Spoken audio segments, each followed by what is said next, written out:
Welcome to Chandran maths. So நம்ம next வந்து பார்த்துட்டிங்கன்னா ஜிஎஸ் செட்டில் வந்து 16வது செட் வந்து பார்க்க போகிறோம். ஆல்ரெடி வந்து பார்த்துட்டிங்கன்னா 15 செட் முடிச்சிருக்கோம். அப்போ ஒரு செட்டுக்கு 20 கொஸ்டின் அப்படின்னு பார்த்துட்டா டோட்டலாக 300 கொஸ்டின் நம்ம வந்து கவர் பண்ணியிருக்கிறோம். ரைட்டா?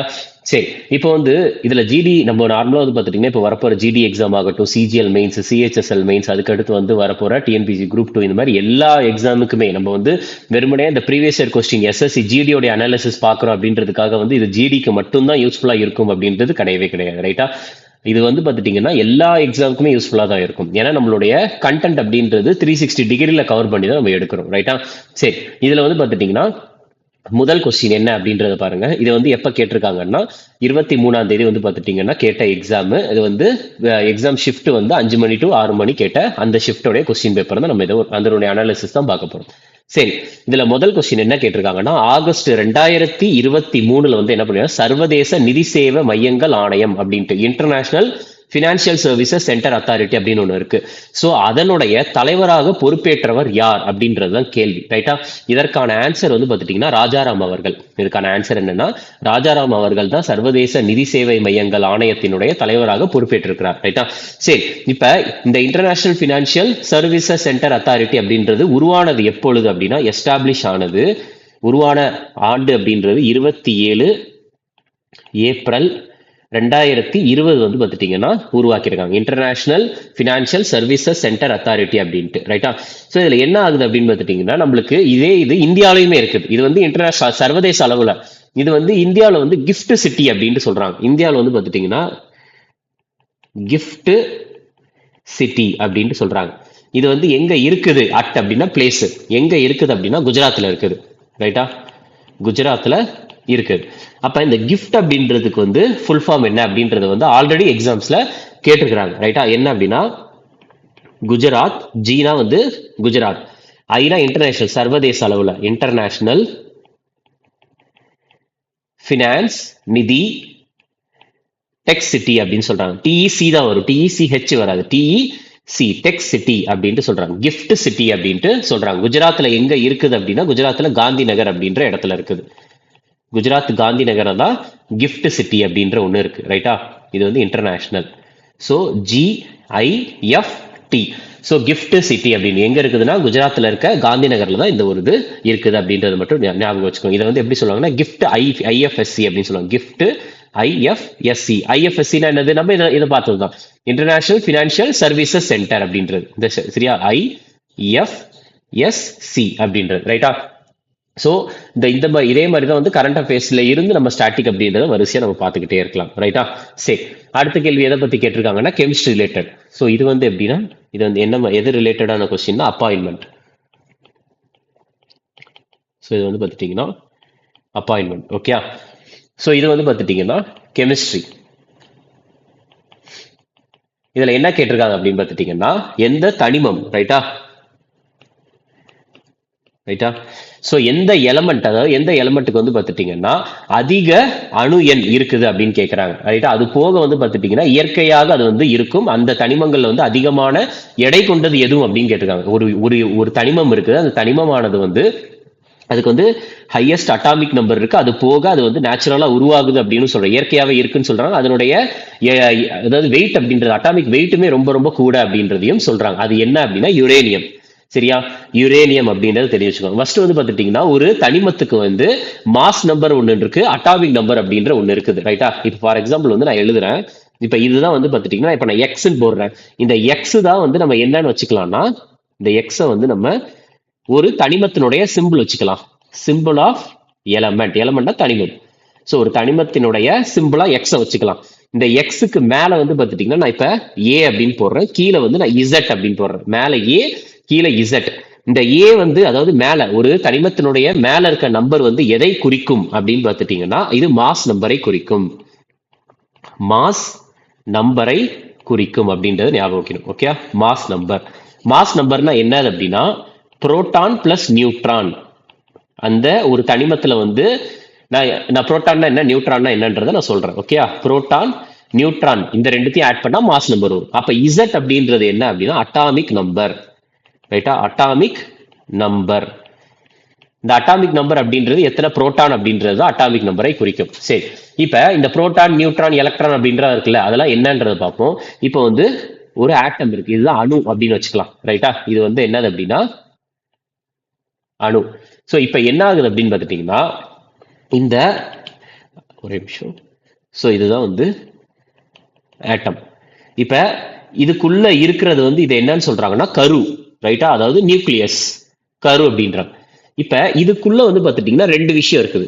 ஸோ இது ஒன்று இருக்குது, அதுக்கு அடுத்து வந்து பார்த்துட்டீங்கன்னா இது ஒன்று இருக்குது. இப்ப என்ன சொல்றாங்கன்னா, இந்த ப்ளூ கலர்ல இருக்குதுல்ல, இதை வந்து என்ன சொல்றாங்க அப்படின்னு பார்த்துட்டீங்கன்னா புரோட்டான் வச்சுக்கலாம், புரோட்டான். கிரீன் கலர்ல இருக்கிறத வந்து நியூட்ரான் அப்படின்னு வச்சுக்கலாம், நியூட்ரான். ரைட்டா?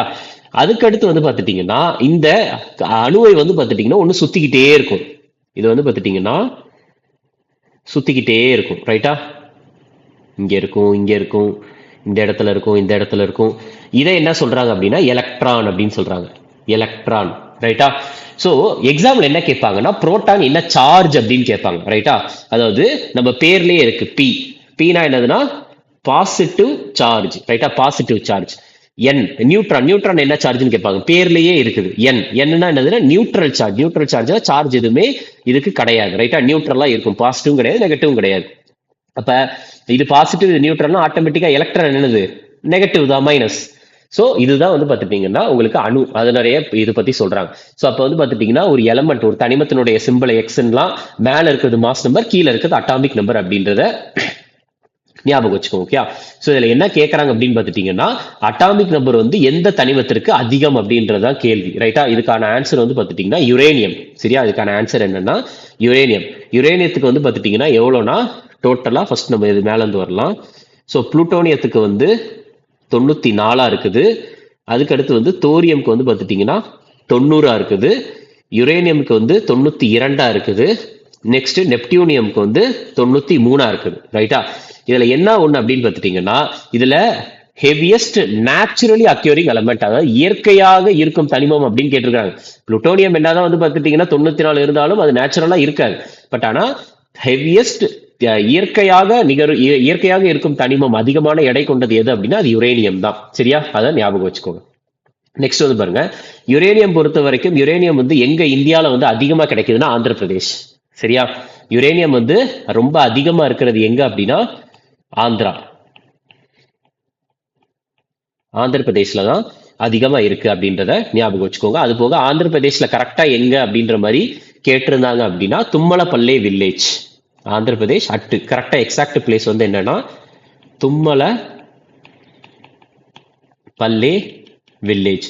இது எந்த மாவட்டத்தில் இருக்குன்னா கடப்பா மாவட்டத்தில் இருக்கு. ஆந்திர பிரதேஷ்ல இருக்கிற கடப்பா மாவட்டத்துல தான் இந்த ஒரு இது இருக்குது. ரைட்டா? அங்கதான் வந்து யுரேனியத்தினுடைய அந்த டெபாசிட் அப்படின்றது, அதாவது அதிகமான உற்பத்தி எங்க நடக்குது அப்படின்னா இந்தியாவில் ஆந்திர பிரதேஷ்ல தான் நடக்குது அப்படின்றத ஞாபகம் வச்சுக்கோங்க.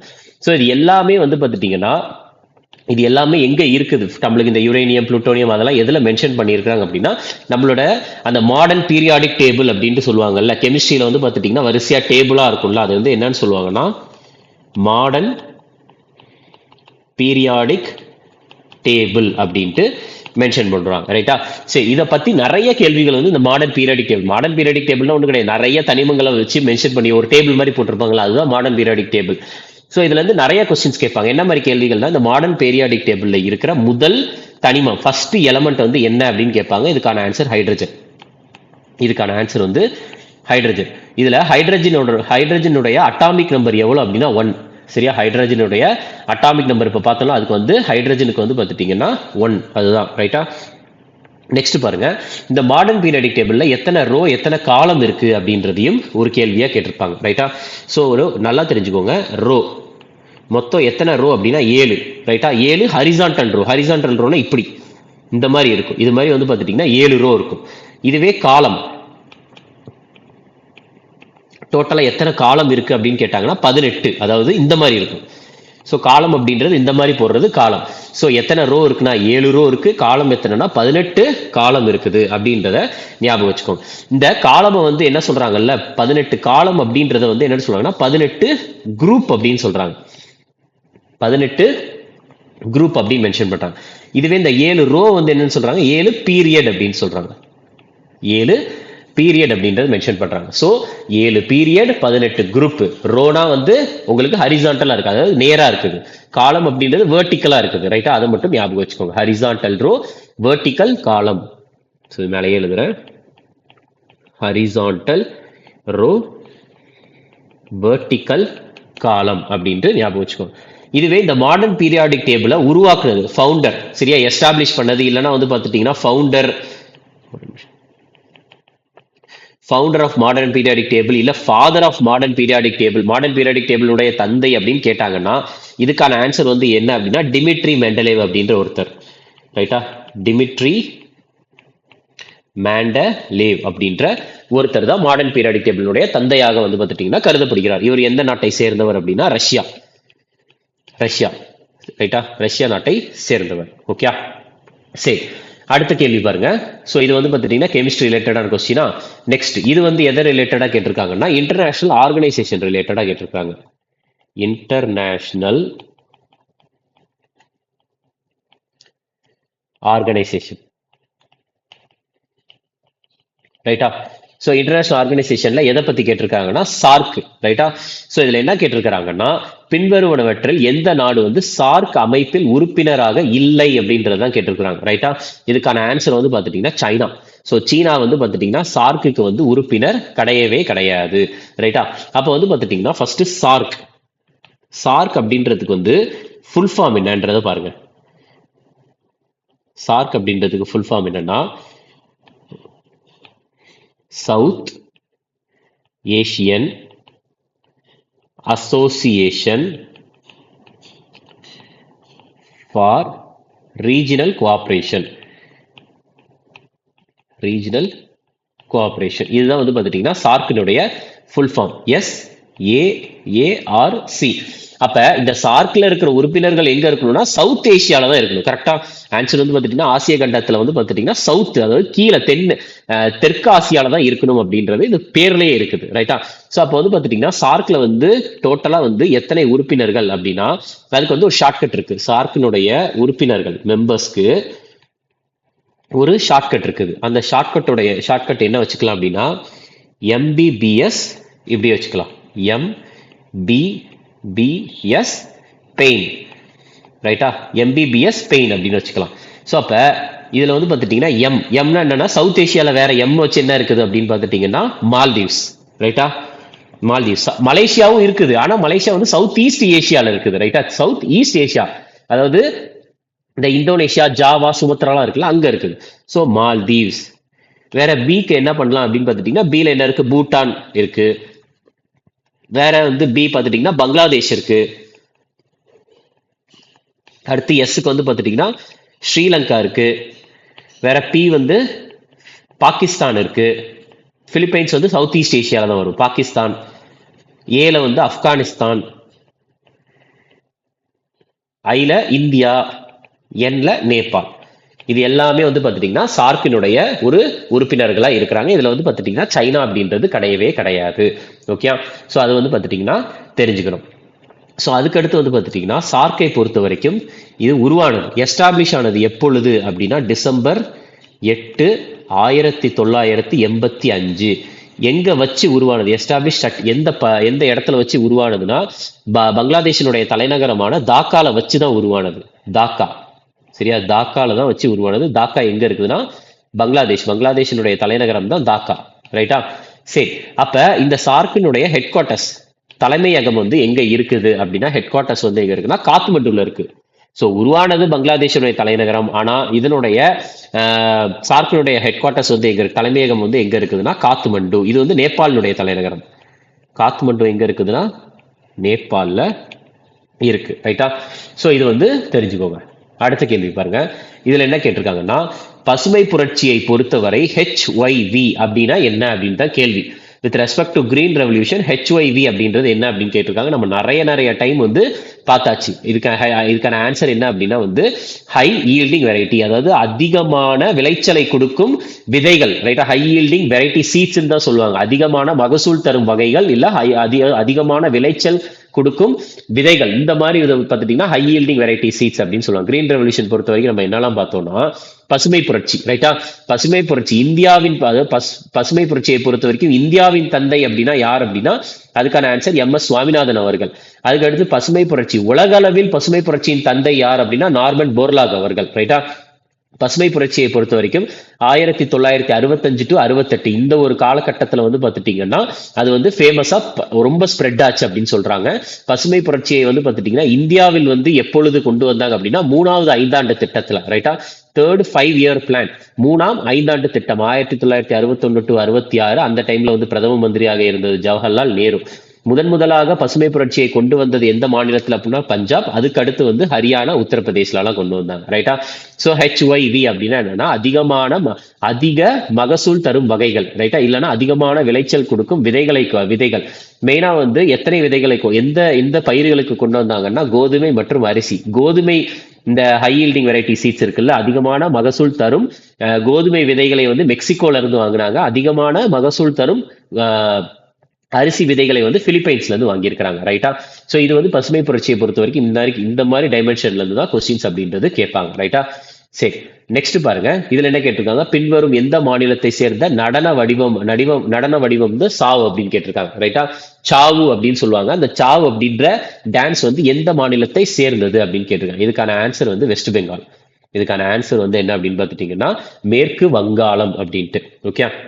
சரி, இப்போ வந்து பார்த்துட்டீங்கன்னா நம்மளுக்கு இந்த சாவ் அப்படின்றது வந்து செமி கிளாசிக்கல் அப்படின்றாங்க. ஃபுல்லா கிளாசிக்கலும் கருத முடியாது, அதை கிளாசிக்கல் இல்லைன்னு சொல்ல முடியாது. ஸோ ஏட்டா நம்மளுக்கு டோட்டலா கிளாசிக்கல் டான்ஸ் இந்த பரதநாட்டியம், குச்சிப்புடி அப்படின்லாம் சொல்றாங்களா. நம்மளுக்கு மெயினா என்னென்ன கிளாசிக்கல் டான்ஸ்லாம் இருக்கு அப்படின்னு பார்த்துட்டீங்கன்னா பரதநாட்டியம் இருக்கு, பரதநாட்டியம் அப்படின்னு ஒன்று இருக்கு. நெக்ஸ்ட் வந்து மணிப்பூரி இருக்கு, மணிப்பூரி டான்ஸ். அடுத்து கதகளி, அதுக்கப்புறம் வந்து மோகினி ஆட்டம் இருக்கு, குச்சிப்புடி டான்ஸ். அடுத்து வந்து சாட்ரியா, அடுத்து கதக், சாவு டான்ஸ், ரைட்டா? ஸோ இந்த மாதிரி டான்சஸ்லாம் இருக்கு. பரதநாட்டியம் பொறுத்த வரைக்கும் எல்லா டான்ஸுமே வந்து நிறைய இதுல வந்து எந்த டான்ஸ் வந்து எந்த மாநிலத்தை சேர்ந்தது அப்படின்றதும் கேட்குறாங்க. ஸோ பரதநாட்டியம் பொறுத்த வரைக்கும் எல்லாருக்குமே தெரியும் தமிழ்நாடு. மணிப்பூரியை பொறுத்த வரைக்கும் பேர்லயே இருக்குது மணிப்பூர் மாநிலம். கதகளி கேரளா, இந்த ரெண்டுமே வந்து பார்த்துட்டீங்கன்னா எல்லாருக்குமே தெரியும். இது வந்து பார்த்துட்டீங்கன்னா கேரளா. நெக்ஸ்ட் குச்சிப்புடியை பொறுத்த வரைக்கும் ஆந்திர பிரதேஷ். சாட்ரியா பொறுத்த வரைக்கும் வந்து பார்த்துட்டீங்கன்னா அஸ்ஸாம், ரைட்டா? அஸ்ஸாம். அதுக்கடுத்து கதக் பொறுத்த வரைக்கும் உத்தரப்பிரதேசம். சாவு டான்ஸ் பொறுத்த வரைக்கும் வெஸ்ட் பெங்கால், சரியா? சாவு டான்ஸ் வந்து வெஸ்ட் பெங்கால் அப்படின்றத ஞாபகம் வச்சுக்கோங்க, ஓகே? ஸோ சாவு டான்ஸை வந்து என்ன சொல்றாங்கன்னா கிளாசிக்கல் டான்ஸ் அப்படின்னு தான், அதாவது நம்மளுடைய மினிஸ்ட்ரி ஆஃப் கல்ச்சர் இருக்குல்ல, சாவு டான்ஸை வந்து நம்மளுடைய கல்ச்சர், ரைட்டா? கல்ச்சர் மினிஸ்ட்ரி ஆஃப் எம்ஓ அப்படின்னு போடுறாங்க. அதாவது மினிஸ்ட்ரி ஆஃப் கல்ச்சர் வந்து என்ன சொல்லியிருக்காங்கன்னா இந்த சாவு டான்ஸை வந்து கிளாசிக்கல் டான்ஸ் தான் அவங்க வந்து அங்கீகரிச்சிருக்கிறாங்க. கிளாசிக்கல் டான்ஸ் அப்படின்னே சொல்றாங்க, ரைட்டா? சரி, நெக்ஸ்ட் பாருங்க. அடுத்து என்ன கேட்குறாங்க, அடுத்து என்ன கேள்வி அப்படின்னா கிருஷ்ணராவ் சங்கர் பண்டிட், அதுக்கப்புறம் ராஜா பையா பூஞ்சுவாலை, இவங்க வந்து எந்த கரானாவுடன் தொடர்புடையவர்கள் அப்படின்னு கேட்குறாங்க. அதாவது கரானா அப்படின்றது வந்து அவங்க பாடகர்களாகவோ இல்லை நடன கலைஞர்களாகவோ இருக்காங்கன்னா ஒரு கரானா அப்படின்றது, கரானா ஒரு ஸ்கூல் ஞாபகம் வச்சுக்கோங்க, ரைட்டா? ஒரு குறிப்பிட்ட பீப்புள் வந்து ஒரு கரானால இருப்பாங்க அப்படின்றது, ரைட்டா? ஸோ கிருஷ்ணராவ் சங்கர் பண்டிட் அவர்களும் ராஜா பையா பூஞ்சுவாலை அவர்களும் எந்த கரானாவை சேர்ந்தவர்கள் அப்படின்றது தான் கேள்வி. இதற்கான ஆன்சர் வந்து என்னன்னா குவாலியர் கரானா, ரைட்டா? இதற்கான ஆன்சர் வந்து என்ன அப்படின்னா குவாலியர் கரானா அப்படின்றத ஞாபகம் வச்சுக்கோங்க, சரியா?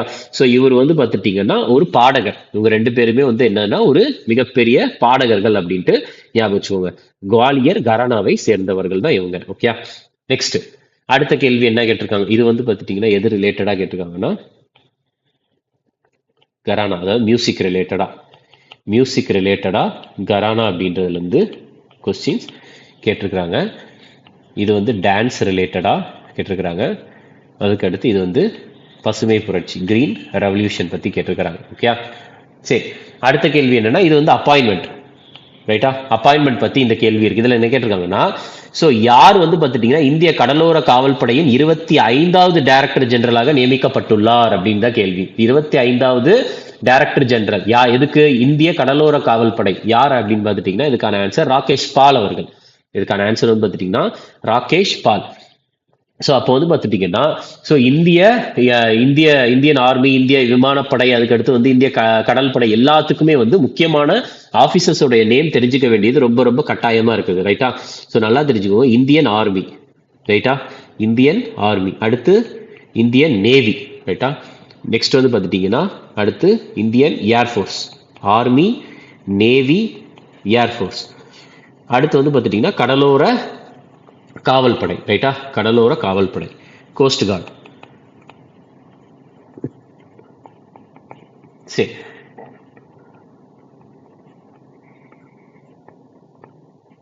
ஓகே. நிமிஷம். ஓகே, இது என்னன்னா இந்தியன் ஆர்மி இருக்குல்ல, இந்தியன் ஆர்மியினுடைய சீஃப், ரைட்டா? ஸோ இங்க எழுதுறது வந்து பார்த்துட்டீங்கன்னா சீஃப். இந்தியன் ஆர்மியினுடைய படைத்தளபதி சீஃப் வந்து யார் அப்படின்னா ஜெனரல் உபேந்திர திவேதி. உபேந்திர திவேதி அப்படின்னு ஞாபகம் வச்சுக்கோங்க. ஓகே, திவேதி. அடுத்து வைஸ் சீஃப், அதாவது ஜெனரல் உபேந்திர திவேதிக்கு அடுத்த பொறுப்பில் இருக்கிறவர் யார் அப்படின்னா லெப்டினன்ட் ஜெனரல் என்.எஸ். சுப்பிரமணி. என்.எஸ். சுப்பிரமணி. இதெல்லாம் ரொம்ப ரொம்ப முக்கியமான அப்பாயின்மெண்ட். இப்ப ரீசெண்டான அப்பாயின்மெண்ட்ஸ் அப்டேட் பண்ணதுதான், ரைட்டா? அடுத்து இந்திய கடல் படையினுடைய சீஃப் வந்து யார், தலைவர் வந்து யார் அப்படின்னா ஏர் சீஃப் மார்ஷல் ஆன அமர் பிரீத் சிங். ஓகே. அடுத்து இந்திய கடற்படையினுடைய சாரி இருங்க ஒரு நிமிஷம். ஓகே, இது வந்து பார்த்துட்டீங்கன்னா மாற்றி எழுதிட்டேன். இந்திய நேவிக்கு வந்து பார்த்துட்டீங்கன்னா தலைவர் யார் அப்படின்னா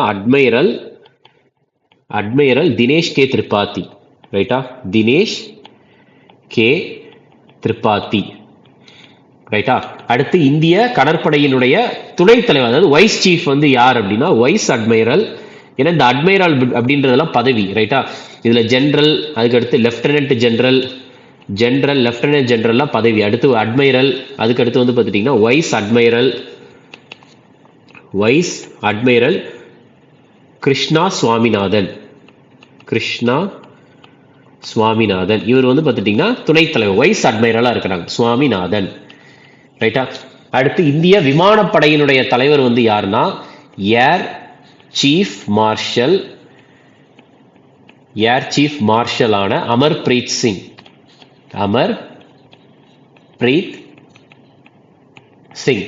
அடுத்து இந்திய விமானப்படையினுடைய துணைத் தலைவர் வைஸ் சீஃப் வந்து யாருன்னா ஏர் மார்ஷல் சுஜித் புஷ்பாகர் தர்கர் அப்படின்னு. சுஜித் புஷ்பகர் தர்கர், ரைட்டா? அடுத்து நம்ம இந்த கொஸ்டின்ல என்ன சொல்லியிருக்காங்கன்னா 25வது கடலோர காவல் படையின் டைரக்டர் ஜெனரல் தான் கேட்டிருக்காங்க. ஆனா இப்ப 26வது டைரக்டர் ஜெனரல் வந்தாச்சு. டிஜினா டைரக்டர் ஜெனரல் அப்பாயிண்ட் பண்ணிட்டாங்க. அவர் யார் அப்படின்னு பார்த்துட்டீங்கன்னா பரமேஷ் சிவமணி. யார் அப்படின்னா டைரக்டர் ஜெனரல் யாருன்னா பரமேஷ் சிவமணி. ஓகே. ஸோ இதில் வந்து ஜென்ரல், அதுக்கப்புறம் lieutenant general, admiral, vice admiral, air chief marshal, air marshal எல்லாமே அவங்களுடைய பொறுப்பு, ரைட்டா? சரி. ஸோ இதெல்லாம் முக்கியமான அப்பாயின்மெண்ட் இந்திய ஆர்மி, நேவி, ஏர்ஃபோர்ஸ், கோஸ்ட் கார்டை பொறுத்த வரைக்கும். இதை வந்து ரெஃபரன்ஸ்க்கு வச்சுக்கோங்க, முக்கியமானது. ஓகே. நெக்ஸ்ட் என்ன கேட்குறாங்கன்னா இது எது ரிலேட்டடாக கேட்டிருக்காங்கன்னா ஹிஸ்ட்ரியில் என்ன ஹிஸ்ட்ரி அப்படின்னா ஏன்ஷியன்ட் ஹிஸ்ட்ரி ரிலேட்டடாக கேட்டிருக்காங்க. இதுல என்ன கேள்வி அப்படின்னா நம்ம தென்னிந்தியா இருக்குல்ல, சவுத் இந்தியால வந்து எது வந்து பார்த்துட்டீங்கன்னா நில உரிமையாளர்கள் வந்து பிராமணர்கள் இல்லாத பகுதிகளில் காணப்படும் ஒரு கிராம சபை அப்படிங்கிற அப்ப வந்து இந்த கொஸ்டின் எதுனா ஏன்ஷியன்ட் ஹிஸ்டரியில கிராம சபை ரிலேட்டடா கேட்டிருக்காங்க. அது கிராம சபை அப்படின்றது சோழர்கள் ரிலேட்டடா, ரைட்டா? சோழர்கள் ஆட்சி செய்த போது இருந்த கிராம சபையை பத்தி கேட்டிருக்கிறாங்க. என்னன்னா அவங்க அந்த சோழர்கள் ஆட்சியின் போது அதாவது ஒரு நிலத்தினுடைய உரிமையாளர்கள் வந்து பிராமணர்கள் இல்லாத பகுதியில் காணப்படும் ஒரு கிராம சபை, அதனுடைய பெயர் என்ன அப்படின்னு கேட்டிருக்காங்க. இதுக்கான ஆன்சர் வந்து என்ன அப்படின்னா ஊர். இதுக்கான ஆன்சர் என்ன அப்படின்னு பார்த்துட்டீங்கன்னா ஊர் அப்படின்றத ஞாபகம் வச்சுக்கோங்க. ஓகே. ஸோ ரொம்ப ரொம்ப முக்கியம். ஏன்னா வந்து உங்களுக்கு சோழர்களை பொறுத்த வரைக்கும் 3 விதமான கிராம சபை இருந்திருக்கு, ரைட்டா? அதாவது சோழர்கள், சோலாஸ்ன்னு எழுதுறேன், சோழர்களின் ஆட்சியின் போது 3 விதமான கிராம சபைகள் வந்து இருந்திருக்கு. அதாவது என்ன சொல்றாங்கன்னா, சோழர்கள் ஆட்சியின் போது அசம்பிளிஸ் அப்படின்னு சொல்லுவாங்க, சபை. ஸோ அந்த அசம்பிளிஸ் வந்து என்னென்ன அசம்பிளிஸ்லாம் இருந்துச்சு அப்படின்னா, முதல்ல வந்து ஊர் அப்படின்ற ஒன்று இருந்துச்சு, அதுக்கடுத்து சபா சபா அப்படின்ற ஒன்று இருந்துச்சு, அடுத்து நகரம் அப்படின்ற ஒன்று இருந்துச்சு. சரியா? நகரம் அப்படின்ட்டு ஒன்று இருந்துச்சு. ஸோ வந்து பார்த்துட்டீங்கன்னா, இந்த ஊர் அப்படின்றது நான் ஆல்ரெடி சொன்னேன், ஜென்ரலா இருக்கிறது. ஊர் அப்படின்றது ஜென்ரலா கிராமத்தில் இருக்க ஒரு சபை, ஜென்ரல் வில்லேஜ் அசம்பிளி. நார்மலா ஜென்ரலா இருக்கிற ஒரு கிராமத்தினுடைய சபை தான் வந்து பார்த்துட்டீங்கன்னா ஊர் அப்படின்ட்டு சொல்றாங்க. சபா அப்படின்றது வந்து பார்த்துட்டீங்கன்னா பிராமின்ஸனுடைய சபை, assembly of Brahmins, assembly of Brahmins அவங்களுடைய சபையா இருக்குது, ரைட்டா? அது வந்து பார்த்துட்டீங்கன்னா சபா அப்படின்ட்டு சொல்றாங்க, ரைட்டா? அதுக்கடுத்து நகரம் அப்படின்றது என்னன்னு சொல்றாங்கன்னா வணிகத்திற்கு வணிகர்கள் இருக்காங்களா அவங்களுடைய சபையா இருக்குது, ரைட்டா? இது வந்து அசம்பிளி, அசம்பிளி ஆஃப் ட்ரேடர்ஸ். ட்ரேடர்ஸ்னா வணிகர்கள், வணிகர்களுடைய சபையா இருக்குது. ஸோ அப்போ வந்து ஊர்ல வந்து பார்த்துட்டீங்கன்னா ஊர் அப்படின்றதுல வந்து பிராமின்ஸ் அப்படின்றவங்க சேர மாட்டாங்க, ரைட்டா? ஸோ ஊர் அப்படின்ற இடத்துல வந்து அங்க இருக்கிற லேண்ட் ஓனர்ஸ் அப்படின்றவங்க வந்து பிராமின்ஸ் கிடையாது, பிராமின்ஸ் இல்லை. இதுதான் வந்து கேள்வி. ஆனா சபால வந்து பார்த்துட்டீங்கன்னா பிராமின்ஸ் அதிகமா இருக்கிறாங்க, அவங்களுடைய சபை. நகரம் அப்படின்றது வணிகர்களுடைய சபை அப்படின்றத ஞாபகம் வச்சுக்கோங்க, ரைட்டா? ஸோ 3 விதமான சபை இருக்கு அப்படின்னு ஞாபகம் வச்சுக்கோங்க. நெக்ஸ்ட் சோழர்களை பொறுத்த வரைக்கும் வேற என்ன மாதிரி கேள்விகள்லாம் கேட்கலாம் அப்படின்னா, சோழ வம்சத்தை நிறுவியவர், சரியா? சோழ வம்சத்தை நிறுவியவர் ஃபவுண்டர் வந்து யார் அப்படின்னா விஜயாலய சோழா. யார் அப்படின்னா விஜயாலய சோழா, ரைட்டா? எப்பொழுது இவர் நிறுவியிருப்பார் அப்படின்னா 850 சிஇ, ரைட்டா? சிஇ அப்படின்னு சொல்லுவாங்க. சிஇ வந்து நம்ம என்னன்னு சொல்லுவாங்கன்னா ஏடி அப்படின்னு சொல்லுவாங்க. ஹிஸ்டரி கிளாஸ்ல வந்து தெளிவா இருக்கும். ஸோ அதை வந்து ஒரு தடவை பார்த்துக்கோங்க. இதுல சிஇ அப்படின்றது வந்து என்னன்னு சொல்லுவாங்கன்னா காமன் எரா அப்படின்ட்டு, பொது ஆண்டு அப்படின்ட்டு சொல்லுவாங்க. காமன் எரா அப்படின்னா பொது ஆண்டு. அதுக்கு அடுத்து வந்து பார்த்துட்டீங்கன்னா ஏடி அப்படின்னா அன்னோ டொமினி அப்படின்னு சொல்லுவாங்க. அன்னோ டொமினி, அன்னோ டொமினி அப்படின்றது ஒரு லத்தீன் வார்த்தை, சரியா? லத்தீன் வார்த்தை. அடுத்து சோழர்களினுடைய தலைநகரமாக இருந்தது, கேபிட்டல், சோழர்களின் தலைநகரமாக இருந்தது எது அப்படின்ற கேள்வி வந்து இருக்கலாம். இதுக்கான ஆன்சர் தஞ்சாவூர். இதுக்கான ஆன்சர் வந்து பார்த்துட்டீங்கன்னா தஞ்சாவூர், ரைட்டா? ஸோ இது வந்து பார்த்துட்டீங்கன்னா ஞாபகம் வச்சுக்கோங்க. நெக்ஸ்ட் இதுல ஊர் பார்த்தாச்சு, நகரம் அப்படின்றதையும் பார்த்தாச்சு. கயஸ்தா அப்படின்றது வந்து என்னன்னா மெயினா வந்து கயஸ்தா அப்படின்றவங்க வந்து ஒரு ஒரு இந்தியாவை சேர்ந்த ஒரு ஒரு இனத்தை சேர்ந்தவர்கள் தான், ஒரு கம்யூனிட்டி தான் அவங்க. அவங்க மெயினா எதை வந்து அவங்களுடைய வேலையே என்ன அப்படின்னா ரெக்கார்டு கீப்பிங். அதாவது ரெக்கார்டு கீப்பிங். ரெக்கார்ட் கீப்பிங்னா வந்து பார்த்துட்டீங்கன்னா ஒரு ஆட்சியின் போது ஒரு அரசர்கள் இருப்பாங்க, அவங்க செய்த ஆட்சியெல்லாம் அவங்க எப்படி செஞ்சாங்க அந்த ஆட்சி அப்படின்றத அவங்க நோட் பண்ணி வச்சுக்கோங்க. ரெக்கார்ட் கீப் பண்றது தான், ரைட்டா? அவங்களுடைய வேலையே வந்து பார்த்துட்டீங்கன்னா அட்மினிஸ்ட்ரேஷன், ஆட்சி எப்படி இருக்குது, அவர் ஏதாச்சும் போர் போனாரா, அந்த இதெல்லாம் வந்து ரெக்கார்ட் எழுதி அவங்க வந்து நான் வச்சுக்குவாங்க. அதுதான் வந்து அவங்களுடைய வேலையாவே இருந்துச்சு, கயஸ்தா அப்படின்றது, ரைட்டா? நெக்ஸ்ட் பாருங்க. ஓகே, அடுத்த கேள்வி வந்து என்ன அப்படின்னா இது ரிலேட்டடா கேட்டிருக்காங்க, சென்சஸ் ரிலேட்டடா கேட்டிருக்காங்க. எஸ்எஸ்சியினுடைய ஒரு ஃபேமஸான டாபிக்கான சென்சஸ் ரிலேட்டட். நார்மலா வந்து இதுல என்ன கேட்டிருக்காங்கன்னா எப்பவுமே 2011 சென்சஸ் பத்தி தான் கேட்பாங்க. ஆனா இந்த தடவை எதை வச்சு கேட்டுட்டாங்கன்னா 2001 சென்சஸ் வச்சு கேட்டாங்க. ஸோ இந்தியாவில் வந்து 2001 சென்சஸ்ல வந்து டோட்டல் லிட்ரஸி ரேட், அதாவது இந்தியா 2001 மக்கள் தொகை கணக்கெடுப்பின்படி மொத்த எழுத்தறிவு விகிதம் வந்து எவ்வளவு அப்படின்றது கேள்வி. இதுக்கான ஆன்சர் வந்து பார்த்துட்டீங்கன்னா 64.83%, ரைட்டா? 64.80, அதாவது 648, அதாவது 4 வந்து பார்த்துட்டீங்கன்னா டபுள் ஆயிருக்கு. இங்க வந்து பார்த்துட்டீங்கன்னா 3 வந்து டபுள் ஆயிருக்கு, 4 டபுள் ஆயிருக்கு. இப்படி ஞாபகம் வச்சுக்கோங்க, சரியா? 6 அதுக்கடுத்து இந்த மாதிரி வச்சுக்கிட்டு, ஸோ 3 இது இங்க டபுள் ஆயிருக்கு, அடுத்து இங்க 4 போட்டா இங்க இது டபுள் ஆயிருக்கு. இப்படி ஞாபகம் வச்சுக்கோங்க, சரியா? 2001 சென்சஸ் படி இந்தியாவினுடைய மக்கள் தொகை கணக்கெடுப்பின் போது வந்து எழுத்தறிவு விகிதம் அப்படின்றது 64.83%. இதுவே வந்து பார்த்துட்டீங்கன்னா 2011 சென்சஸ், 2011 மக்கள் தொகை கணக்கெடுப்பை வச்சு பார்க்குறோம் அப்படின்னா அந்த டைம்ல லிட்ரஸி ரேட் அப்படின்றது எல்ஆர் அப்படின்னு போடுறேன். எல்ஆர்னா வந்து எழுத்தறிவு விகிதம், ரைட்டா? லிட்ரஸி ரேட் அப்படின்றது எவ்வளவு அப்படின்னா நம்ம பார்த்தோம் அப்படின்னா ஸோ டோட்டலா வந்து எவ்வளவு சொல்றாங்க அப்படின்னா 74 புள்ளி இந்தியாவில், ரைட்டா? இந்தியாவில் டோட்டலா எவ்வளவுனா 74.04%, ரைட்டா? 74.04%.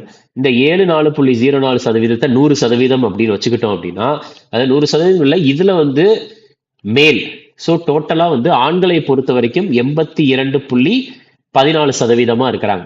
84.14%. ஃபீமேல், பெண்களை பொறுத்த வரைக்கும் வந்து 65.46%. ஸோ இதுவுமே வந்து நம்ம எப்படி ஞாபகம் வச்சுக்கலாம் அப்படின்னா 2011 சென்சஸ் வந்து இது வந்து 7404, ரைட்டா? அப்படி ஞாபகம் வச்சுக்கோம், ரைட்டா? 7404 அப்படி ஞாபகம் வச்சுக்குவோம். இதை நம்ம எப்படி ஞாபகம் வச்சுக்கலாம்னா ஆண்கள் வந்து எத்தனை சதவீதம் எப்படி ஞாபகம் வச்சுக்கலாம்னா சேம் அதே மாதிரியே தான். நம்ம இப்போ இந்த இதுக்கு ஞாபகம் வச்சுக்கோம்ல, இதே மாதிரியே தான் இதுக்குமே. எப்படின்னா 8 அடுத்து டேஷ் போட்டு ஒரு டேஷ் போட்டு 4, இந்த 4 வந்து பார்த்துட்டீங்கன்னா அப்படியே டபுள் ஆயிருக்கு. அடுத்து திருப்பி இங்க 1 எழுதி திருப்பி இந்த 1 வந்து இங்க டபுள் ஆயிருக்கு, ரைட்டா?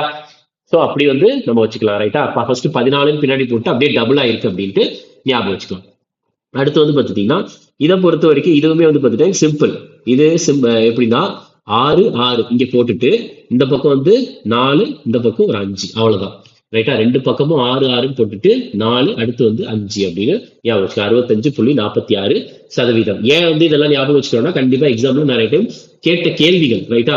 சரி, நெக்ஸ்ட் வந்து பார்த்துட்டீங்கன்னா இந்தியாவை பொறுத்த வரைக்கும் மாநிலங்கள், ஸ்டேட்ஸ், மாநிலத்தை பொறுத்த வரைக்கும் லிட்ரஸி ரேட், எழுத்தறிவு விகிதம் அப்படின்றது அதிகமாக இருக்கிறது. ஹை, ஹெச்னா ஹை, ரைட்டா? அதிகமாக இருக்கிறது எந்த மாநிலம் அப்படின்னா கேரளா. கேரளால வந்து அதிகமா இருக்குது. எத்தனை சதவீதம் அப்படின்னா கிட்டத்தட்ட 93.91%, 93.91%, ரைட்டா? கேரளாக்கு அடுத்து என்ன இருக்குது அப்படின்னா மிசோரம் இருக்கு. மிசோரம்ல 91.58%. நெக்ஸ்ட் கேரளாக்கு அடுத்து அதுக்கு அடுத்து மாநிலங்கள்ல வந்து ரொம்ப கம்மியா இருக்குது. ஹெச்னா ஹை, எல்னா லோ, ரொம்ப ரொம்ப கம்மியா இருக்குது பீகார். பீகார் எவ்வளவுனா 64% தான். அடுத்து வந்து பார்த்துட்டீங்கன்னா பீகாருக்கு அடுத்து அருணாச்சல் பிரதேஷ். அருணாச்சல் பிரதேஷ் எத்தனை சதவீதம்னா 66.95%. அதுக்கு அடுத்து கம்மியா இருக்கிறது என்னன்னா ராஜஸ்தான் எவ்வளவு அப்படின்னா 67%. ராஜஸ்தான் பொறுத்த வரைக்கும் ஒரு கேள்வி கேட்கறதுக்கான வாய்ப்புகள் நிறையவே இருக்கு. என்ன கேள்வி அப்படின்னா ராஜஸ்தான்ல தான் வந்து பார்த்துட்டீங்கன்னா எல்ஆர், அதாவது லிட்ரஸி ரேட், எழுத்தறிவு விகிதத்தினுடைய கேப் இருக்குல்ல, அந்த கேப் அப்படின்றது அதிகமா இருக்கு ராஜஸ்தான்ல தான். எழுத்தறிவு விகிதத்தினுடைய இது வந்து எல்ஆர், எழுத்தறிவு விகிதத்தினுடைய கேப் அப்படின்றது ஆண்களுக்கும் பெண்களுக்கும் அதிகமா இருக்கிற மாநிலம் எதுனா அது ராஜஸ்தான் தான். ஏன்னா ராஜஸ்தானை பொறுத்த வரைக்கும் மேல் ஆண்களினுடைய லிட்ரஸி ரேட் அப்படின்றது 78.2%. ஃபீமேல் பெண்களுக்கு வந்து பார்த்துட்டீங்கன்னா கிட்டத்தட்ட 52.1%, 52.1%, ரைட்டா? ஸோ கிட்டத்தட்ட வந்து பார்த்துட்டீங்கன்னா ஒரு 26% கிட்ட இங்க வந்து கேப் இருக்கு அப்படின்ட்டு மென்ஷன் பண்றாங்க, ரைட்டா? ஸோ இது வந்து முக்கியமான ஒரு கேள்வியா இருக்குது, ரைட்டு?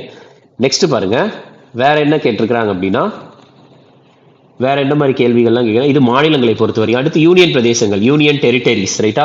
யூனியன் பிரதேசங்கள்ல வந்து ரொம்ப அதிகமா இருக்கிற லிட்ரஸி ரேட் அப்படின்றது எங்கன்னா லக்ஷதீப்ல. லக்ஷதீப் தான் அதிகமா இருக்கிறது. எவ்வளவுனா கிட்டத்தட்ட 92.28%. அதுக்கடுத்து வந்து பார்த்துட்டீங்கன்னா ரொம்ப கம்மியா இருக்கிறது எங்கன்னா தாத்ரா அண்ட் நகர் ஹவேலி. தாத்ரா அண்ட் நகர் ஹவேலி அப்படின்றாங்க. தாத்ரா அண்ட் நகர் ஹவேலி. ஸோ இதை பொறுத்த வரைக்கும் வந்து பார்த்துட்டீங்கன்னா இதுக்குமே வந்து கிட்டத்தட்ட எவ்வளவு சொல்றாங்கன்னா 77.24% இருக்குது. ஸோ இது ஃபுல்லாவே வந்து பார்த்துட்டீங்கன்னா நம்ம லிட்ரஸி ரேட்டை பொறுத்த வரைக்கும் டோட்டல் இந்தியாவுக்கு எவ்வளோ, மாநிலங்கள், அதுக்கடுத்து யூனியன் பிரதேசங்கள் எல்லாத்தையுமே வந்து பார்த்துட்டீங்கன்னா நம்ம இதில் பார்த்துருக்குறோம். ரொம்ப முக்கியமான கொஸ்டின் மட்டும்தான் இதில் பார்த்துருக்கோம். நெக்ஸ்ட் பாருங்க, அடுத்து எது ரிலேட்டடாக கேட்டிருக்காங்கன்னா டான்ஸ் ரிலேட்டடாக கேட்டிருக்காங்க.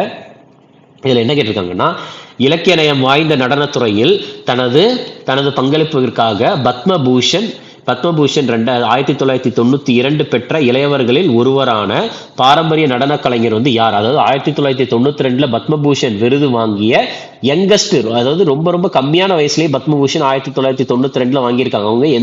அவங்க வந்து ஒரு கிளாசிக்கல் டான்சர். ஸோ அவங்களுடைய பெயர் தான் வந்து என்ன அப்படின்னு கேட்டிருக்காங்க. இதுக்கான ஆன்சர் வந்து பார்த்துட்டீங்கன்னா சோனல் மான்சிங் அவர்கள். இதுக்கான ஆன்சர் வந்து பார்த்துட்டீங்கன்னா சோனல் மான்சிங். சரியா? 1992 பத்மபூஷன் விருது வாங்கியிருக்காங்க. நல்லா தெரிஞ்சுக்கோங்க, சோனல் மான்சிங் வந்து நம்ம ஆல்ரெடி பரதநாட்டியம்ல நிறைய பேர் பார்த்தோம்ல. ருக்மணி தேவி அருண்டேல், பத்மா சுப்பிரமணியம், அலர்மேல் வள்ளி, யாமினி கிருஷ்ணமூர்த்தி, மல்லிகா சாராபாய், ராதா ஸ்ரீதர். நம்ம வந்து இவங்க பேர் கூடயே நம்ம யாரையும் ஆட் பண்ணிடலாம் அப்படின்னு பார்த்துட்டீங்கன்னா இப்ப நம்ம பார்த்த சோனல் மான்சிங் அவங்களையும் ஆட் பண்ணிடலாம். சரியா? யாருன்னா சோனல் மான்சிங். ரைட்டா? ஸோ இவங்களை பத்தி என்னெல்லாம் பார்த்துருக்கோம் அப்படின்னா வந்து 1992 1992 1992 என்ன விருது வாங்கியிருக்காங்கன்னா பத்மபூஷன் விருது வந்து வாங்கியிருக்கிறாங்க. சரியா? சரி, அது வந்து பார்த்துட்டீங்கன்னா ரொம்ப முக்கியமா இருக்குது. அது போக இந்த சோனல் மான்சிங் இருக்காங்கல்ல, இவங்க வந்து பரதநாட்டியம் பிளஸ் ஒடிசி டான்ஸ்லயுமே மிகப்பெரிய ஆள். ரைட்டா? ஒடிசி டான்ஸ் இருக்குல்ல, ஒடிசி நடனம், அதுலயுமே வந்து பார்த்துட்டீங்கன்னா ஒரு மிகப்பெரிய ஆளா இருக்கிறாங்க. ரைட்டா? சோனல் மான்சிங் அவர்கள். இது வந்து முக்கியமான கேள்வி, இதெல்லாம் ஞாபகம் வச்சுக்கோங்க. அது போக 2003 இவங்களுக்கு பத்ம விபூஷணம் கொடுத்திருக்கிறாங்க. 2003 இவங்களுக்கு இந்தியாவினுடைய 2வது மிக உயரிய விருதான பத்ம விபூஷன், 3வது வந்து பத்மபூஷன், 4வது வந்து பத்மஸ்ரீ. அப்ப முதல் விருது பாரத ரத்னா, பத்ம விபூஷன் வந்து கொடுத்திருக்கிறாங்க. ரைட்டா? எந்த நடனத்தை சேர்ந்தவர்கள்னா பரதநாட்டியம் மற்றும் ஒடிசி டான்ஸை சேர்ந்தவங்க. ரைட்டா? அதை வந்து ஞாபகம் வச்சுக்கோங்க, ரொம்ப முக்கியமானது. ரைட், நெக்ஸ்ட் பாருங்க. ஸோ நம்ம இதெல்லாம் வந்து ஆல்ரெடி பார்த்துக்கிட்டே இருந்தது தான், ரிவிஷனுக்காக தான் நான் இதை ஆட் பண்ணியிருக்கிறேன். ரைட்டா? நெக்ஸ்ட் அடுத்த கேள்வி என்ன அப்படின்னா, இந்திய விளையாட்டு வீராங்கனையான அங்கிதா தாஸ் வந்து எந்த விளையாட்டை சேர்ந்தவர் அப்படின்னு கேட்கிறாங்க. அங்கிதா தாஸ் வந்து எந்த ஸ்போர்ட்ஸ் கூட சேர்ந்தவங்க அப்படின்னா இதுக்கான ஆன்சர் வந்து டேபிள் டென்னிஸ். இதுக்கான ஆன்சர் வந்து என்னன்னா டேபிள் டென்னிஸ். ரைட்டா? So table tennis. அதுக்கப்புறம் இதுல வாலிபால் இருக்குல்ல, வாலிபாலை பொறுத்த வரைக்கும் டோட்டலா எத்தனை வீரர்கள் விளையாடுவாங்கன்னா 6 பிளேயர்ஸ். டோட்டலா எத்தனை பிளேயர் விளையாடுவாங்க? ஒரு டீமுக்கு வந்து per team 6 players per team. ஒரு டீமுக்கு 6 பிளேயர் அப்படின்னு வச்சு விளையாடுவாங்க. சரியா? வாலிபாலை பொறுத்த வரைக்கும் இது வந்து முக்கியமானது. ஸோ இப்போ ரீசெண்டாக வந்து பார்த்துட்டிங்கன்னா டேபிள் டென்னிஸ் அப்படின்னு கேட்குறப்போ வந்து டேபிள் டென்னிஸ் ரிலேட்டடாக ஒரு கொஸ்டின் வந்து ரீசெண்டாக வந்து கரண்ட் அஃபேர்ஸில் ஒன்று இருந்துச்சு. என்ன அப்படின்னா 27வது ITTF. ரைட்டா? ITTF, அதாவது ITTF அப்படின்றது international table tennis federation. International table tennis ஃபெடரேஷனுடைய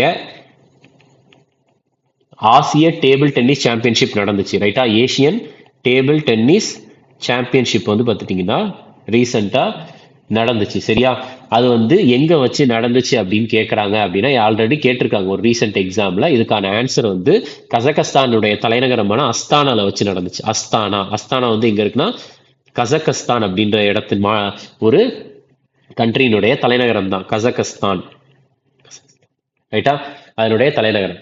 சரி, நெக்ஸ்ட் வேற வந்து பார்த்துட்டீங்கன்னா டேபிள் டென்னிஸை பொறுத்த வரைக்கும் இந்தியாவை சேர்ந்த ரொம்ப ரொம்ப இம்பார்ட்டன்டான பிளேயர்ஸ் வந்து யாரெல்லாம் அப்படின்னா ஷரத் கமல். நெக்ஸ்ட் வந்து பார்த்துட்டீங்கன்னா மணிகா பத்ரா. வேற சத்யன் குணசேகரன், சத்யன் ஞானசேகரன். ரைட்டா? நெக்ஸ்ட் சௌமியஜித் கோஷ்.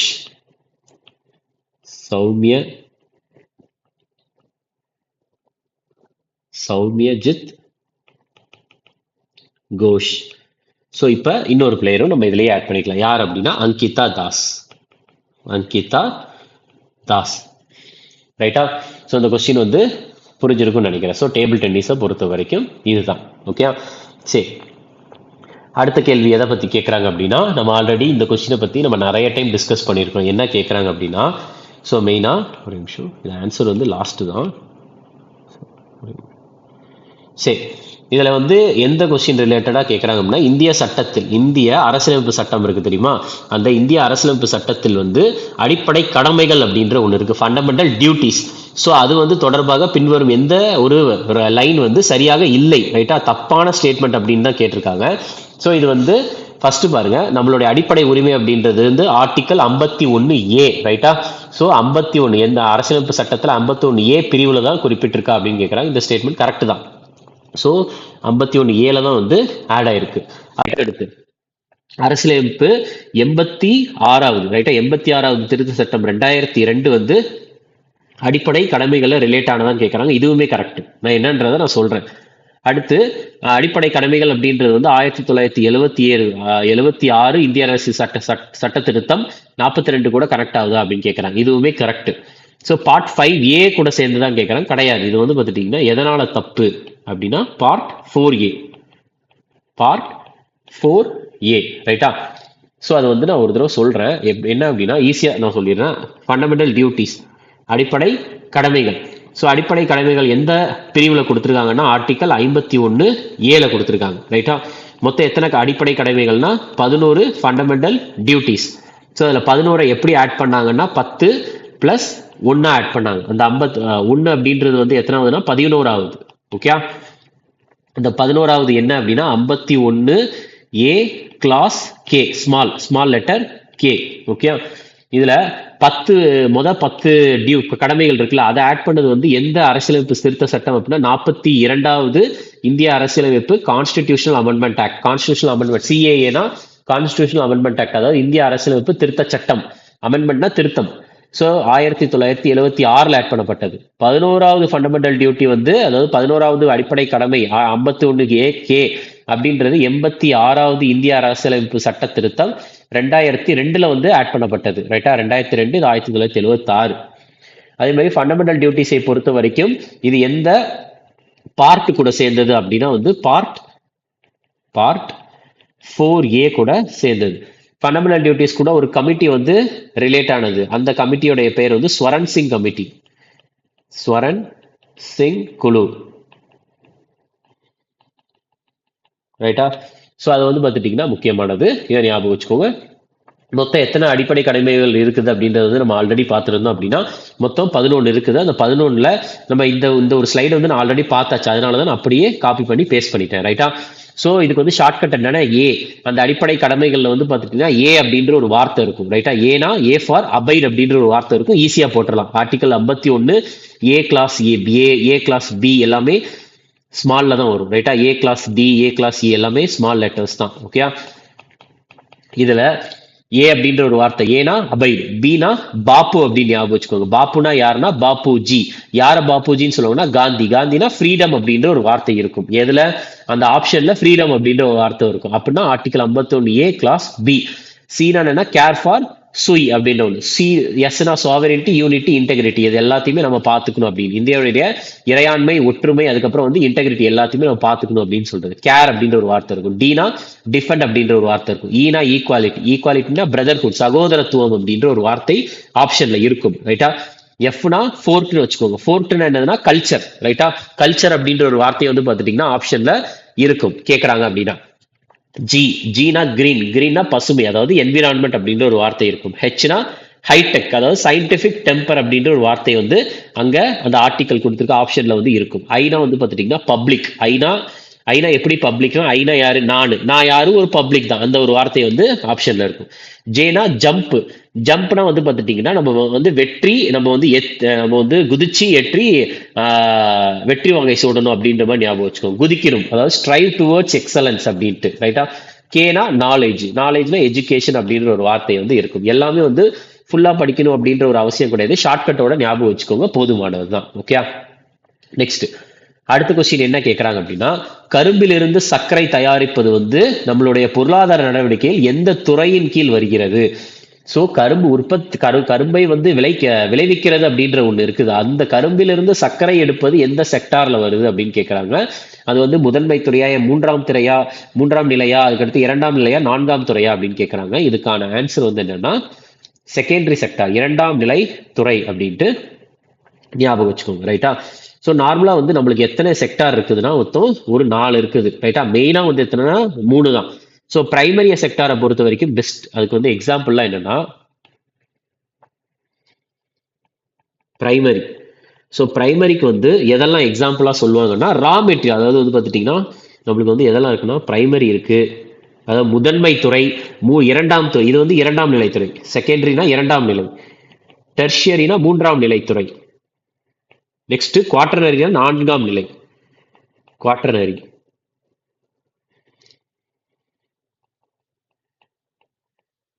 ரைட்டா. இதுல பிரைமரி அப்படின்றதுல வந்து என்னென்ன தொழில்கள்லாம் வரும் அப்படின்னு பார்த்துட்டீங்கன்னா மீன் பிடிக்கிறது, ஃபிஷிங், விவசாயம், அக்ரிகல்ச்சர் அதாவது ஃபார்மிங் விவசாயம், அதுக்கப்புறம் மைனிங் அதாவது தங்கம் எடுக்கிறது, இரும்பு எடுக்கிறது, அந்த மைனிங், இது எல்லாமே அதாவது ஃப்ரெஷ்ஷா எடுக்கிறது ரைட்டா, ஃப்ரெஷ்ஷா பண்றது எல்லாமே பிரைமரியில வந்து. செகண்டரி அப்படின்றது நம்ம ஃப்ரெஷ்ஷா எடுக்கிறதுல இருந்து ரெடி பண்றோம் தெரியுமா, அது எல்லாமே. ஃபார் எக்ஸாம்பிள் வந்து பார்த்துட்டீங்கன்னா செகண்டரியில வந்து எதெல்லாம் வரும் அப்படின்னா மேனுஃபேக்சரிங். ஏன்னா சுகரை வந்து நம்ம என்ன பண்றோம், சுகர் கேன்ல இருந்து மேனுஃபேக்சர் தான் பண்றோம். மேனுஃபேக்சரிங் இது எல்லாமே உங்களுக்கு செகண்டரியில வந்துடும் ரைட்டா. அதாவது ஃபுட் ப்ராசஸிங்.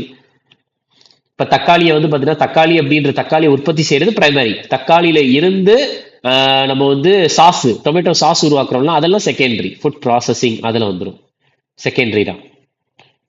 மூன்றாம் நிலை டெர்ஷியரி அப்படின்றது வந்து எதை சொல்றாங்கன்னா பேங்கிங்,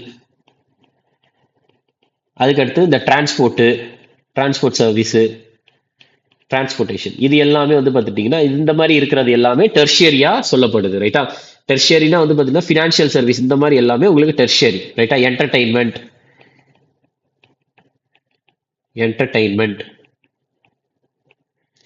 இதெல்லாம் டெர்ஷியரியா. குவாட்டர்னரி அப்படின்றது வந்து என்னன்னா ரிசர்ச் அண்ட் டெவலப்மெண்ட், ஆராய்ச்சி செய்யறது. அதுக்கடுத்து வந்து பார்த்துட்டிங்கன்னா எஜுகேஷன், கல்வி, அதுக்கடுத்து வந்து பார்த்தீங்கன்னா ஐடி, டெக்னாலஜி, இன்ஃபர்மேஷன் டெக்னாலஜி, இது எல்லாமே குவாட்டர்னரியா இருக்குது ரைட்டா. பொருளாதாரத்தை பொறுத்த வரைக்கும் இந்த 4 துறைகள் வந்து இருக்குது. அதுக்கடுத்து என்ன கேட்குறாங்க, மிஸ்ட்ரி திட்டத்தின் நோக்கம் வந்து பார்த்துட்டிங்கன்னா அருகில் உள்ள சமூகங்களின் சமூக பொருளாதார நிலையை வந்து மேம்படுத்தும்னு சொல்றாங்க. அதே நேரத்தில் இந்திய கடற்கரையில் எந்த ஒரு விஷயத்தினுடைய சுற்றுச்சூழல் அமைப்பை பாதுகாத்து புத்துயிர் அளிப்பதாகும் அப்படின்னு கேட்குறாங்க. அது எந்த விஷயத்துக்கு மிஸ்ட்ரி திட்டம் எதற்காக கொண்டு வந்தது அப்படின்னா சதுப்பு நிலத்திற்காக ரைட்டா. அது சதுப்பு நில காடுகள் அப்படின்னு சொல்லுவாங்கல்ல, மேங்க்ரூவ் ஃபாரஸ்ட், அதற்காக கொண்டு வந்தது தான் மிஸ்ட்ரி அப்படின்ற ஒரு திட்டம் ரைட்டா. மிஸ்ட்ரியை பொறுத்த வரைக்கும் தெரிஞ்சுக்கோங்க, மிஸ்ட்ரியினுடைய ஃபுல் ஃபார்ம் ரைட்டா. மிஸ்ட்ரி அப்படின்ற ஒன்று இருக்குல்ல, மிஸ்ட்ரியினுடைய ஃபுல் ஃபார்ம் வந்து என்னன்னா மேங்க்ரூவ்னா சதுப்பு நில காடுகள் ரைட்டா. Mangrove initiative for shoreline habitats உயிரினங்கள் ரைட்டா. Habitats and tangible incomes. Tangible அப்படின்னா தொடக்கூடியது ரைட்டா, தொட முடிகிறது, டான்ஜிபிள் இன்கம்ஸ் ரைட்டா. இதுதான் மிஸ்ட்ரியினுடைய ஃபுல் ஃபார்ம், MISHTI ரைட்டா. ஸோ இது வந்து இங்கிலீஷ்ல கண்டிப்பா படிச்சுதான் ஆகணும், எக்ஸாம்ஸ்ல கேட்பாங்க ரைட்டா. ஸோ மிஸ்ட்ரியை வந்து எப்போ வந்து கொண்டு வந்தது அப்படின்னா ஜூன் 5 அதாவது எஸ்டாப்ளிஷ் பண்ணது. எப்போ வந்து இம்ப்ளிமெண்டட் வச்சுக்கலாம், இம்ப்ளிமெண்டட். ஸோ எப்போ கொண்டு வந்தாங்க அப்படின்னா ஜூன் 5 2023 வந்து பார்த்துட்டிங்கன்னா கொண்டு வந்திருக்காங்க. இந்த இம்ப்ளிமெண்டட் பை கொண்டு வந்தது யார் அப்படின்னா ministry of environment, forest and climate change ரைட்டா. ஸோ அது என்ன சொல்றாங்க அப்படின்னா என்விரான்மெண்ட், ஃபாரஸ்ட் காடுகள், அதுக்கப்புறம் வந்து பருவநிலை மாற்றம், அதுக்காக ஒரு துறை இருக்குதுல்ல, அந்த அமைச்சகம் தான் வந்து கொண்டு வந்துச்சு, ministry of environment, forest and climate change. Next அடுத்த கேள்வி என்ன கேட்குறாங்க அப்படின்னா ஒரு நடன விழா சரியா. ஸோ நடன விழா எங்க இருக்கிற நடன விழா, கேரளா இருக்கு. ஸோ கேரளா சுற்றுலா வளர்ச்சி கழகத்தால் ஏற்பாடு செய்யப்பட்டுச்சு என்னன்னா அந்த நடன விழா. ஸோ இந்த ஒரு நடன விழாவானது ஆண்டுக்கு 2 முறை நடக்கும் அப்படின்னு சொல்றாங்க சரியா. ஆண்டுக்கு 2 தடவை நடக்கும். இது வந்து எங்க நடக்கும் அப்படின்னா திருவனந்தபுரத்திலேயோ இல்ல திருவனந்தபுரத்தில் இருக்கிற கணுக்குன்னு அரண்மனை வளாகத்திலேயோ அக்டோபர் நவம்பர் மாதங்களில் ஒரு முறையும் பின்னர் மார்ச் ஏப்ரல் மாதங்களில் இன்னொரு முறையும் நடக்கும். அந்த நடன விழாவின் பெயர் என்ன அப்படின்னு கேட்கறாங்க. இதுக்கான ஆன்சர் வந்து என்னன்னா நிஷாகாந்தி திருவிழா இதுக்கான ஆன்சர் வந்து என்ன, நிஷா காந்தி விழா அப்படின்றது ஞாபகம் வச்சுக்கோங்க. ரைட்டா? இது எங்க நடக்கும் அப்படின்னு பார்த்துட்டீங்கன்னா கேரளாவில் நடக்கும், திருவனந்தபுரத்துலயோ இல்ல திருவனந்தபுரத்துல இருக்கிற கணுக்குண்டு பேலஸ்லயோ நடக்கும் அப்படின்ட்டு ஞாபகம் வச்சுக்கோங்க. சரியா? ஸோ டோட்டலா வந்து எப்ப நடக்கும்னா ஒன்னு வந்து அக்டோபர் நவம்பர்ல நடக்கும், இன்னொன்று வந்து மார்ச் ஏப்ரல்ல நடக்கும் அப்படின்றதையுமே ஞாபகம் வச்சுக்கோங்க. ஓகே, நெக்ஸ்ட் பாருங்க. நம்ம வந்து கேரளா வந்து என்னன்னு சொல்றாங்கன்னா காட்ஸ் ஓன் கண்ட்ரி அப்படின்ட்டு சொல்றாங்க. கேரளா வந்து காட்ஸ் ஓன் கண்ட்ரி அப்படின்ட்டு எதை சொல்லுவாங்கன்னா கேரளாவை தான் மென்ஷன் பண்ணுவாங்க. ஓகே, நெக்ஸ்ட் அடுத்த கேள்வி என்ன கேட்குறாங்கன்னா எஸ்எஸ்சியினுடைய ஃபேவரட் டாபிக்கான பசுமை புரட்சி, கிரீன் ரெவல்யூஷன். நம்ம ஆல்ரெடி பார்த்தாச்சு. இந்தியாவில் பசுமை புரட்சியினுடைய தந்தையாக கருதப்படுறவர் யார் அப்படின்னா எம்எஸ் சுவாமிநாதன். ரைட்டா? இதுவே வேர்ல்டு லெவல்ல யார், உலகத்துல வந்து பசுமை புரட்சியினுடைய தந்தையாக கருதப்படுறவர் யாருன்னா நார்மன் போர்லாக் அப்படின்றவர் தான். ரைட்டா? அதை வந்து ஞாபகம் வச்சுக்கோங்க. யார் அப்படின்னா நார்மன் போர்லாக். நெக்ஸ்ட் அடுத்து என்ன கேள்வி கேட்கறாங்க அப்படின்னா, ஸோ இதில் வந்து பின்வரும் நபர்கள் வந்து இந்தியாவின் நைட்டிங்கேல் அப்படின்ட்டு யாரை வந்து பிரபலமாக அழைத்தாங்க அப்படின்னு கேட்குறாங்க. இதுக்கான ஆன்சர் வந்து சரோஜினி நாயுடு அவர்கள். ரைட்டா? சரோஜினி நாயுடு அவர்கள். ஸோ சரோஜினி நாயுடு அவர்களை பொறுத்த வரைக்கும் பார்த்தோம் அப்படின்னா இவர் பிறந்தது பிறந்தது எப்போ அப்படின்னா February 13, 1876. இவங்க இறந்தது எப்பொழுது இறந்து போனாங்கன்னா March 2, 1949. இவர் பிறந்த நாளான February 13 இருக்குல்ல, இதை தான் நம்ம என்னன்ட்டு கொண்டாடுறோம் அப்படின்னா தேசிய பெண்கள் தினம் அப்படின்ட்டு கொண்டாடுறோம். நேஷனல் உமன்ஸ் டே அப்படின்ட்டு செலிப்ரேட் பண்றோம். ரைட்டா? Women's day. ஓகே, அது போக சரோஜினி நாயுடு அவர்கள் வந்து இந்தியன் நேஷனல் காங்கிரஸ் இருக்குல்ல, ஸோ தேசிய நேஷனல் காங்கிரஸ், ஸோ அதுல வந்து பார்த்துட்டீங்கன்னா இந்தியன் நேஷனல் காங்கிரஸினுடைய முதல் இந்திய பெண் பிரசிடென்ட், அதாவது ஃபர்ஸ்ட் இந்தியன் உமன் பிரசிடென்ட் யார் அப்படின்னா சரோஜினி நாயுடு அவர்கள் தான். ரைட்டா? பிரசிடென்ட். மெயினா வந்து பார்த்துட்டீங்கன்னா இவங்க எந்த டைம்ல வந்து பிரசிடென்டா இருந்தாங்கன்னா 1925. எந்த செஷனோட பிரசிடென்ட் அப்படின்னு கேட்டாங்கன்னா கான்பூர் செஷன். 1925 வந்து முதல் இந்திய பெண் வந்து பார்த்துட்டீங்கன்னா பிரசிடென்டா இருக்காங்கன்னா அவங்க யார் அப்படின்னா சரோஜினி நாயுடு அவர்கள் அப்படின்றத ஞாபகம் வச்சுக்கோங்க. சரோஜினி நாயுடு அவர்களை வந்து என்னெல்லாம் சொல்லுவாங்க அப்படின்னா ஒன்னு நைட்டிங்கேல் ஆஃப் இந்தியா, அடுத்து வந்து பார்த்துட்டீங்கன்னா வேற என்ன பேர் அப்படின்னா பாரத் கோகிலா அப்படின்ற ஒரு பெயரும் இருக்கு. பாரத் கோகிலா அப்படின்ற ஒரு பெயரும் வந்து பார்த்துட்டீங்கன்னா இவர்களுக்கு வந்து இருக்குது அப்படின்றதையும் ஞாபகம் வச்சுக்கோங்க. ரைட்டா? ஸோ இதெல்லாம் வந்து ஒரு முக்கியமான பாயிண்ட்ஸ் சரோஜினி நாயுடு அவர்களை பொறுத்த வரைக்கும். அடுத்த கேள்வி என்ன கேட்கறாங்க அப்படின்னா இதுல வந்து கரெக்டான ஸ்டேட்மெண்ட் தான் கேட்டிருக்காங்க. ஸோ ஒன்று வந்து பார்த்துட்டீங்கன்னா ஒரு சைடில் வந்து ஸ்போர்ட்ஸோடைய பேர் கொடுத்துருக்காங்க, இன்னொன்று வந்து அதில் வந்து என்ன பண்ணுவாங்க அப்படின்றத கேட்டிருக்கிறாங்க. ரைட்டா? சரி, இது வந்து பார்த்துட்டீங்கன்னா மெயினாக ஜாவ்லின்னா என்னது, ஜாவ்லின் த்ரோ அப்படின்னு நீரஜ் சோப்ரா அவர்கள் விளையாடுவாங்கல்ல, ஜாவ்லின் என்ன பண்ணுவாங்க, த்ரோ பண்ணுவாங்க. ஸோ இங்கே என்ன கொடுத்துருக்காங்க, ஜம்ப் பண்ணுவான்னு கொடுத்துருக்காங்க. தப்பு. ஃபர்ஸ்ட் இது வந்து பார்த்துட்டீங்கன்னா தப்பு. அடுத்து ஹை ஜம்ப்ல என்ன பண்ணுவாங்க, த்ரோவா பண்ணுவாங்க, அங்க என்ன பண்ணுவாங்க, ஜம்ப் பண்ணுவாங்க. ஸோ இது தப்பு. அப்படியே மாத்தி கொடுத்துருக்காங்க. ஜாவ்லின் த்ரோ பண்ணுவாங்க, ஹை ஜம்ப் பண்ணுவாங்க. ஸோ நெய்தர் ஒன் நார் டூ, ஒன்னு அல்லது இரண்டு, அதாவது ஒன்னும் கிடையாது இரண்டும் கிடையவே கிடையாது. நெய்தர் ஒன் நார் டூ அப்படின்ட்டு. நெக்ஸ்ட் அடுத்தது என்ன கேட்கறாங்க அப்படின்னா ஸோ எந்த விளையாட்டு வந்து பார்த்துட்டீங்கன்னா அதன் வீரர்களின் திறன் அளவை மதிப்பிடுவதற்காக இஎல்ஓ ரேட்டிங் அப்படின்ற ஒன்றை பயன்படுத்துறாங்க அப்படின்னு கேட்கறாங்க. ஸோ வீரர்களினுடைய ஸ்கில் இருக்கு தெரியுமா, அதாவது திறன் அளவை வந்து மதிப்பிடுவதற்காக இஎல்ஓ ரேட்டிங்கை பயன்படுத்துறது வந்து எந்த விளையாட்டு அப்படின்னா செஸ்ல தான் வந்து யூஸ் பண்றாங்க. இஎல்ஓ ரேட்டிங் வந்து செஸ்ல தான் யூஸ் பண்றாங்க. இந்த இஎல்ஓ ரேட்டிங் சிஸ்டம் வந்து உருவாக்குனது வந்து யார் அப்படின்னா பை கொண்டு வந்தது யாருன்னா அர்பாட் ஏலோ அப்படின்ற ஒருத்தர் தான் வந்து பார்த்துட்டீங்கன்னா கொண்டு வந்திருக்கிறாரு. இந்த இஎல்ஓ ரேட்டிங் வந்து மெயினா எந்த பிளேயர் இதுல யூஸ் பண்ணுவாங்க அப்படின்னா 2 பிளேயர்ஸ் விளையாடுவாங்க தெரியுமா, ஒரு கேம்ல 2 பிளேயர்ஸ் விளையாடுவாங்கல்ல, அந்த 2 பிளேயர் கேம்ஸ், 2 வீரர்கள் விளையாடக்கூடிய விளையாட்டுல வந்து பார்த்துட்டீங்கன்னா இந்த இஎல்ஓ ரேட்டிங் சிஸ்டம் கொண்டு இது பண்ணுவாங்க. ஆனா மெயினா இஎல்ஓ ரேட்டிங் வந்து எந்த விளையாட்டுல அதிகமா யூஸ் பண்றாங்கன்னா செஸ்ல தான். நிறைய யூஸ் பண்ணாலும் மெயினா எங்க யூஸ் பண்றாங்கன்னா செஸ்ல தான் வந்து பார்த்துட்டீங்கன்னா மெயினா யூஸ் பண்றாங்க. ஏன்னா பேட்மிண்டன் அப்படின்றது 2ல இருந்து 4 பேர் வரைக்குமே விளையாடலாம். டென்னிஸும் 2 பேரும் விளையாடலாம், 4 பேருமே விளையாடலாம் அப்படின்ட்டு. சரியா? அதை மட்டும் தெரிஞ்சு வச்சுக்கோங்க. ஓகே, சரி. பாஸ்கெட் பாலை பொறுத்த வரைக்கும் வந்து பார்த்துட்டீங்கன்னா ஒரு டீமுக்கு எத்தனை பிளேயர் இருப்பாங்க? 5 பிளேயர் இருப்பாங்க. 5 பிளேயர்ஸ் பெர் டீம். ஒரு டீமுக்கு 5 பிளேயர்ஸ் அப்படின்னு. ஸோ நார்மலாக செஸ்ல தான் 2 பிளேயர் விடுவாங்க. அங்கே தான் எலோ ரேட்டிங் சிஸ்டம். எதுக்காக?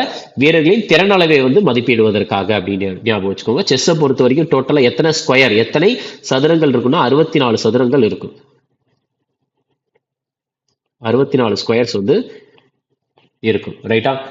அடுத்து கடைசி கொஸ்டின் பாருங்க. இதுல என்ன கேட்கறாங்கன்னா, சோ யாருக்கு வந்து பாத்துட்டீங்கன்னா பாராளுமன்றத்தை கூட்டவும் ஒத்திவைக்க அல்லது மக்களவை வந்து கலைக்க அதிகாரம் இருக்கு. ஆக்சுவலா இதுல கலைக்க அப்படின்றது வந்து கரெக்ட் எக்ஸாக்டான வார்த்தை கிடையவே கிடையாது. கலைக்க அப்படின்றது வந்து டிசால்வ் அப்படின்றது வரும். சோ நான் ஆப்ஷன் இதுல இங்கிலீஷ்ல வந்து கரெக்டா கொடுத்துருக்காங்க. சம்மன் தான் வந்து பாத்துட்டீங்கன்னா அழைப்பதற்கு. சரியா? சம்மன் அப்படின்றது வந்து பாத்துட்டீங்கன்னா அழைப்பதற்கும், புரோராக் அப்படின்னா வந்து என்னன்னா சம்மனுக்கும் புரோராகுக்கும் என்ன வித்தியாசம் அப்படின்ட்டு சிம்பிளா தெரிஞ்சுக்கோங்க. ஸோ சம்மன் மற்றும் புரோராக் மெயினா வந்து ஸோ இதுல என்ன சொல்றாங்கன்னா, ஒரு நிமிஷம். சம்மன்னா என்னதுன்னா அழைப்பது.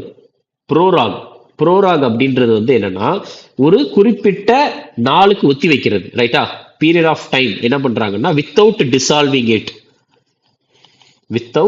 டிசால்விங் இட் அப்படின்னா என்னன்னா அவையை வந்து கலைக்காமல் ஒரு குறிப்பிட்ட நாளுக்கு ஒத்தி வைப்பது. ரைட்டா? இதுவே வந்து பாத்தீங்கன்னா அட்ஜர்ன்மெண்ட் அப்படின்ற ஒண்ணு இருக்கு.